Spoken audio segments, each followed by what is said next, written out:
ఈ రేస్ కేసులో ఏసీబీ విచారణకు హాజరు కాకుండా కేటీఆర్ డ్రామాలు చేస్తారని ఫైర్ అయ్యారు కాంగ్రెస్ సీనియర్ లీడర్ అద్దంకి దయాకర్. చేసిన తప్పులన్నీ చేసి శుద్ధపూసలాగా మీడియా ముందు స్టేట్మెంట్లు ఇస్తున్నారని ఫైర్ అయ్యారు ఆయన. తప్పు చేయనప్పుడు విచారణకు ఎందుకు వెళ్లలేదని ప్రశ్నించారు ఆయన.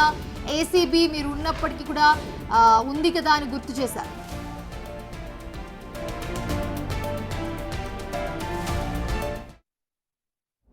కేటీఆర్ మాట్లాడే తీరు చూస్తే దొంగల హక్కుల కోసం కొట్లాడే నాయకుడిగా కనబడుతున్నావు తప్పితే నువ్వు ప్రజల కోసం ఉన్న నాయకుడిగా నువ్వు కొట్లాడితే ఎవరు నమ్ముతారు? ఫస్ట్ ప్రతి ఒక్క మీ కుటుంబ సభ్యులంతా కూడా ఏదో ఒక దోపిడీ చేయడం, దాన్ని ప్రొటెక్ట్ చేసుకోవడానికి దబాయించడం. ఇలా నేను ఒక మాట అంటున్నా, ఏసీబీ నువ్వు ఉన్నప్పుడు కూడా ఉన్నది కదా, ఏసీబీకి రూల్స్ నువ్వు ఫ్రేమ్ చేస్తావా? దొంగలు రాస్తారా ఏంది రాజ్యాంగం?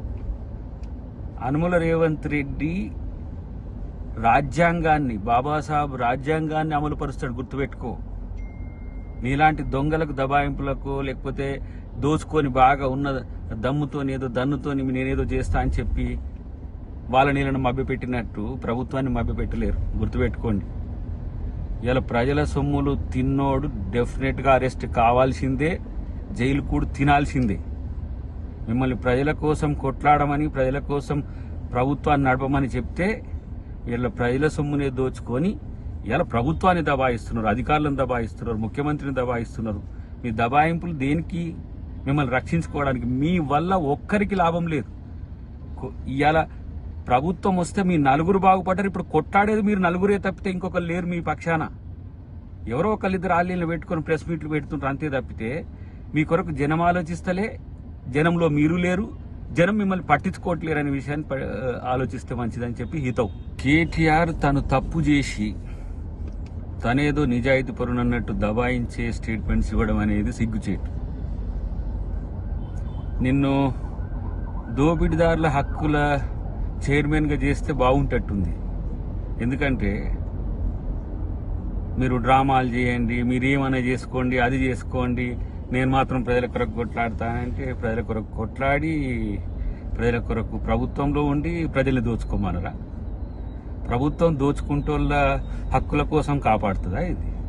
ఏసీబీ అయినా లేకపోతే ఏదైనా కోర్టులైనా చట్టాలైనా కూడా ప్రజలకు రక్షిదారులు వాళ్ళు. కాబట్టి దొంగతనం చేసి నువ్వు దబాయిస్తే ఏదో ప్రజలంతా నమ్మిపోదురుగా. కానీ ఈ భ్రమల నుంచి బయటికి రా కేటీఆర్. ఫస్ట్ నువ్వు దొంగవనే విషయాన్ని ఫస్ట్ గుర్తుపెట్టుకో. నువ్వు ముద్దాయి అనే విషయాన్ని ఫస్ట్ గుర్తుపెట్టుకొని మాట్లాడితే 6 గ్యారెంటీలు ఏమైనాయి, 420 గ్యారెంటీలు ఏమైనా మీకే క్లారిటీ లేదు కదా నాయన. 6, 16, 420, 660 అని.